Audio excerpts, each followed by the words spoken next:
Buenas, ¿cómo están? ¿Cómo les va? Vamos a dar inicio a la segunda clase correspondiente a nuestra materia, comprensión y producción de textos. En esta clase vamos a ver la unidad 2, que tiene como objetivo que vamos el abordaje de textos en el nivel superior. Bueno, lo primero que vamos a decir es que la particularidad de los textos y de las lecturas en este nivel en que están transitando ustedes y que seguramente quienes ya vienen en un recorrido de otras carreras lo saben, es que nos encontramos, a diferencia con la escuela secundaria o el nivel medio, con textos de mayor especificidad, con más extensión y más complejos de lo que estaban capaz acostumbrados. También que están vinculados al quehacer científico y que demandan conocimientos previos, es decir, que implica pensarlos en red con conocimientos ya adquiridos.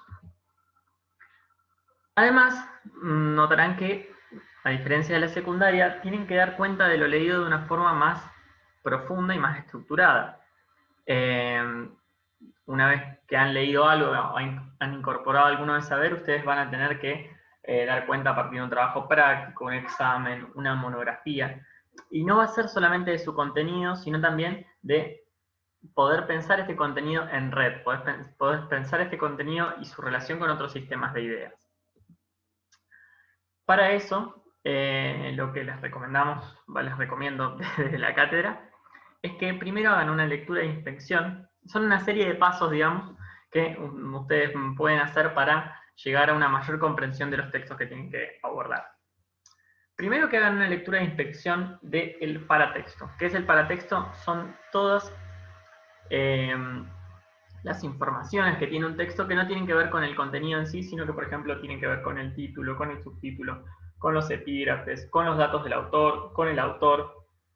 Entonces, esta es una recomendación para todos los textos que lean, empiecen por mirar el paratexto y por googlear a la persona que escribió, a la persona que lo escribió. ¿Por qué? Porque generalmente esto nos brinda un montón de datos que tienen que ver con quién está discutiendo, a quién se está dirigiendo, etc. Bien, esta lectura, después una lectura silenciosa y comprensiva de todo el texto para tratar de entender cuál es la idea central. Y finalmente una lectura analítica más por párrafos que permite identificar cuál es el tema del texto y los sucesivos temas o subtemas a los cuales realiza la progresión temática, o sea, sobre los cuales va desarrollando a lo largo del texto. Otra de las cuestiones que quiero que identifiquen cada vez que leen algo es que identifiquen el macro acto de habla del texto. ¿Qué es el macro acto de habla? Básicamente el propósito o la intención comunicativa con el que fue escrito. Bien. Ahora, ¿qué podemos hacer para practicar, para comprender mejor estos textos y poder explicarlos mejor? Bueno, hay una serie de técnicas que ustedes seguramente ya conocen o que seguramente han utilizado en algún momento, que son técnicas de lectoescritura. Sirven para hacer un análisis de lo leído y resumir lo leído o profundizar sobre lo que ya leyeron, pero también, y esto tiene que ver con la unidad que viene, les van a servir mucho para escribir después. Nosotros les proponemos varias, las principales que les proponemos son la síntesis y el esquema de contenidos o el plan textual. La síntesis es básicamente reducir a términos breves y precisos, repetir lo esencial de lo que ya escribió, pero con las palabras propias y buscando dar claridad sobre lo escrito. En la síntesis también se incluye lo que es los datos del paratexto. Por ejemplo, si yo estoy hablando de un texto que escribió el lingüista Saussure, cuando hago la síntesis digo, Pierre Saussure dijo tal cosa en tal año, o sea, que no necesariamente esté dentro del contenido de lo que ese primer texto que estamos sintetizando tenía. El esquema de contenidos o el plan textual es otra de las formas, otra técnica de este trabajo intelectual que usamos para comprender mejor los textos, y que lo que hace es expresar las ideas más importantes del texto en macro proposiciones formadas por frases nominales. Yo sé que esto suena complicado, pero es súper sencillo. Una macro proposición es la idea central del texto. Por ejemplo, la idea central de esta clase es el abordaje de textos académicos, ¿no? Y que sean frases nominales tiene que ver con que el núcleo de las oraciones sea un sustantivo. Por eso se llama abordaje, pónganle, y no abordar textos académicos. ¿Se entiende? Lo van a ir sacando en la práctica y van a poder hacerlo sin problemas. Bueno, ¿qué es un esquema de contenidos? Visualmente se parece mucho a un índice. Si ustedes agarran cualquier libro o cualquier manual, van a ver que tienen, no sé, tema general, subtema, las características de ese subtema y así. Por ejemplo, si hacemos un esquema de contenidos de esta clase o de esta unidad, sería de la siguiente manera. Abordaje de textos académicos, el proceso de lectura, cómo esta lectura, eso es la guía que dijimos hace un ratito, y después parte del proceso de escritura, las técnicas de trabajo intelectual, el esquema de contenidos. Bien, queda visto de esta manera. Bien, otra de las cuestiones que quiero que incorporemos es cómo hacer síntesis y cómo hacer síntesis de distintas extensiones. Nosotros vamos a convenir que la síntesis A es, por ejemplo, si tienen un texto de 4 o 5 páginas, hacer una reformulación de ese texto en 2 o 3 párrafos.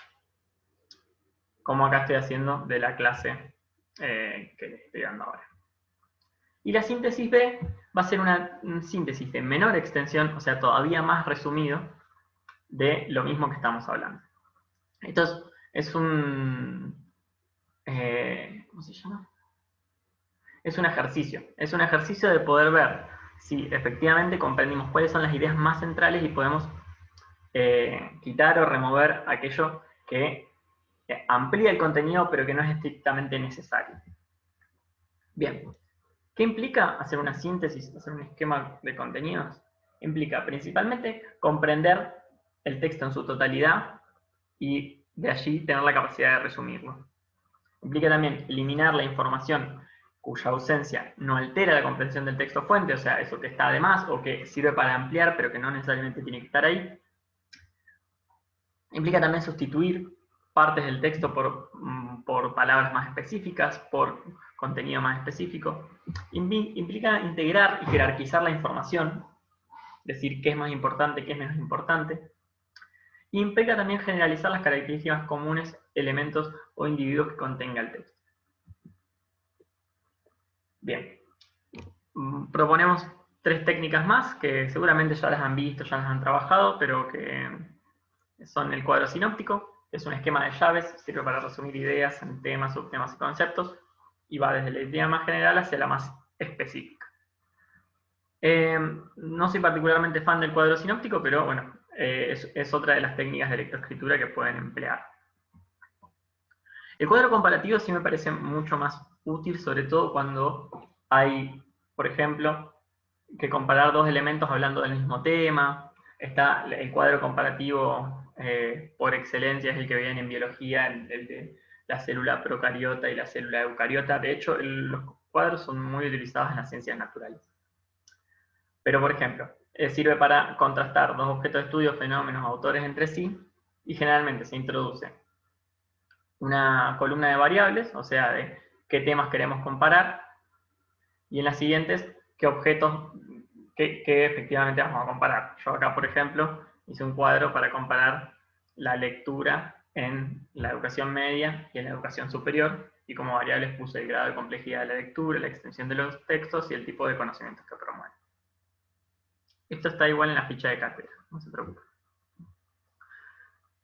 Por último, otra de las técnicas que podemos utilizar es el del mapa conceptual. Esto sí lo he utilizado más, me parece más útil que el cuadro sinóptico, pero eso ya es a gusto personal, que permite relacionar distintos conceptos a través de enlaces y también ayuda a jerarquizar y visualizar la información. Yo se lo recomiendo cuando tienen varios conceptos que no necesariamente tienen distinta jerarquía, como es en el cuadro sinóptico, sino que están más conectados en red. Bueno, les recomiendo que hagan un mapa conceptual. ¿Para qué estamos viendo esto? Se preguntarán. Bien, porque próximamente lo que vamos a hacer es analizar textos argumentativos e informes, y después producir nosotros nuestros propios textos argumentativos, nuestros informes, textos expositivos. Entonces, lo que quiero que hagamos es que podamos identificar ideas centrales, que podamos armar un esquema de contenidos. El esquema de contenidos sirve para analizar textos que ya fueron escritos, pero también sirven para organizarnos a nosotros lo que vamos a escribir. Por ejemplo, yo antes de hacer esta clase, armé este esquema de contenidos que en realidad se transforma en un plan textual, porque es un plan de lo que voy a escribir cuando hice la unidad académica, o un plan de la clase, porque es lo que voy a dar. Esto es súper útil para poder después desarrollar efectivamente la escritura, es decir, bueno, qué cosas voy a escribir, cómo las voy a escribir y qué contenido va a tener cada párrafo. Cortita la clase de hoy, hasta acá. Les voy a dejar en la plataforma un texto para que lean y lo analicemos juntos en la clase de este sábado. Gracias. Nos vemos el sábado.